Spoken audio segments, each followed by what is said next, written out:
மக்களை கடத்தி தகவல் வழங்காமல் அவமதித்த செயலுக்காக பொது தகவல் அதிகாரி மீது நடவடிக்கை எடுக்க கோரி துணை மாவட்ட ஆட்சியரிடம் காலாப்பட்டு மீனவர் பகுதி முன்னாள் பஞ்சாயத்து தலைவர் கணேசன் மேல்முறையீட்டு மனு தாக்கல் செய்தார்.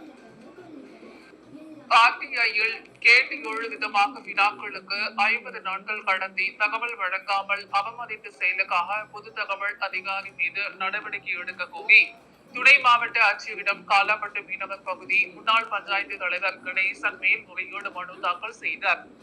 அந்த மனுவில் புதுச்சேரி பெரிய Kalapet Solara active pharma sciences கம்பெனிகள் கடந்த 9/6/2025 தீ விபத்து நடந்தது பற்றி வருவாய்த்துறைக்கு தகவல் அளித்தது யார், அந்த தகவல் வருவாய்த்துறைக்கு எத்தனை மணிக்கு கிடைத்தது என்ற தகவல் விவரம் வேண்டும் எனவும், இந்த தீ விபத்து குறித்து கம்பெனிகள் நேரடியாக ஆய்வு செய்ய வருவாய்த்துறை சார்பில் சென்ற அதிகாரிகள் யார் யார், அவர்களின் பெயர் பதவி விவரம் வேண்டும் எனவும், இந்த தீ விபத்திற்கான காரணம் எப்படி நடந்தது என்பதை பற்றி அதிகாரிகளின் அறிக்கை முடிவு நகல், இந்த தீ விபத்தில் தொழிலாளருக்கு தீக்காயம் பாதிப்பு ஏற்பட்டிருந்தால் பாதித்த தொழிலாளர்களின் பாதிப்பு குறித்த பெயர் பட்டியல் 9/6/2025 அன்று நடந்த தீ விபத்து குறித்து வருவாய்த்துறை அல்லாத வேறு துறை அதிகாரிகள் ஆய்வு செய்திருந்தால் அந்த துறை மற்றும் அதிகாரிகளின் பெயர் விவரம், இந்த தீ விபத்துக்கான முக்கிய காரணம் என்ன, எதனால் தீ விபத்து ஏற்பட்டது என்ற தகவல் விவரம் போன்றவை வேண்டும் எனவும், கம்பெனி தீ விபத்து நடந்த பகுதி சிசிடிவி பதிவு காட்சியங்கள்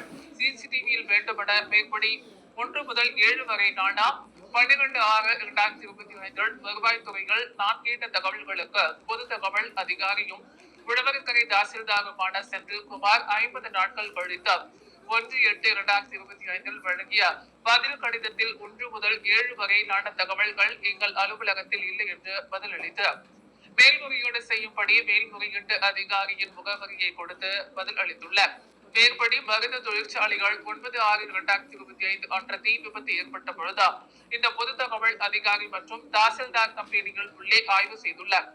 அப்போது கம்பெனி வாசலில் பொதுமக்கள் 6 மணி நேரம் போராட்டம் நடத்தியுள்ளனர். உள்ளே ஆய்வு செய்த தாசில்தார் பொதுமக்களிடம் உள்ளே நடந்தவற்றை வெளியே வந்து தெரிவித்துள்ளார். இது மறுநாள் பத்திரிகை தொலைக்காட்சியில் செய்தியாக வெளிவந்துள்ளது. இப்படி வெளிப்படையாக நடந்த ஊரறிந்த சம்பவத்தை மறைத்து முழு பூசணிக்காயை சோற்றில் மறைத்த கதையாக தீ விபத்து மற்றும் ஆய்வு செய்த விவரங்களை மறைத்து நான் கேட்ட 7 வினாக்களுக்கு பதில் அளிக்காமல் தகவல் அறியும் உரிமை சட்டத்தை பொது தகவல் அதிகாரி அவமதித்துள்ளார். வினா எண் 7 தீ விபத்து நடந்த பகுதியில் சிசிடிவி காட்சி பதிவுகள் வேண்டும் என்று கேட்கப்பட்டுள்ளது. பொது தகவல் அதிகாரி 50 நாட்கள் கடத்தி தகவலை மறைத்து செயல்பட்டுள்ளதால் நான் கேட்ட சிசிடிவி காட்சி பதிவுகள் கிடைக்காத சூழ்நிலை ஏற்பட்டுள்ளது. எனவே மேல்முறையீடு அதிகாரியான தாங்கள் நான் 12/6/2025 ஆர்டிஐயில் கேட்ட 7 விதமான தகவல்களை உடனடியாக வழங்க பொது தகவல் அதிகாரிக்கு உத்தரவிட்டோம். 50 நாட்கள் கடத்தி தகவலை மறைத்த செயலுக்காக பொது தகவல் அதிகாரி மீது நடவடிக்கை எடுக்க வேண்டும் என இந்த மேல்முறையீடு மனுவில் வாயிலாக கேட்டுக் கொள்வதாக அந்த மேல்முறையீட்டு மனுவில் தெரிவிக்கப்பட்டுள்ளது.